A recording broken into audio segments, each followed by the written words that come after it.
ফ্যাসিবাদের পতন হলেও এখনো অনেকের মধ্যে ফ্যাসিবাদী আচরণের বহিঃপ্রকাশ দেখা যাচ্ছে বলে মন্তব্য করেছেন গণ অধিকার পরিষদের সভাপতি নুরুল হক নূর। শুক্রবার বিকেলে ব্রাহ্মণবাড়িয়া পৌর মুক্ত মঞ্চে জেলা গণ অধিকার পরিষদ আয়োজিত 18 এর কোটা সংস্কার থেকে 24-এর গণ অভ্যুত্থানের স্মৃতিচারণ এবং জুলাই গণ অভ্যুত্থানের আকাঙ্ক্ষা ও রাষ্ট্র সংস্কার শীর্ষক গণসমাবেশে তিনি এসব কথা বলেন।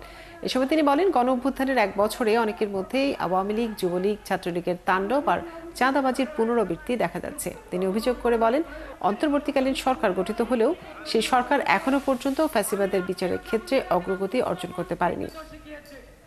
পরে তিনি মোদি বিরোধী আন্দোলন ও জুলাই আন্দোলনে শহীদ পরিবারের মাঝে নগদ টাকা দেন।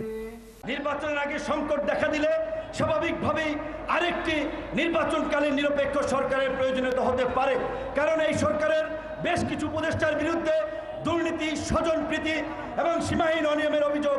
তাই এই অবস্থা চলতে থাকলে নির্বাচনের আগে কিন্তু নির্বাচনকালীন সরকারের দাবি জোরালো হবে এবং আমাদের অবস্থান হয়তো সেই দিকে থাকবে।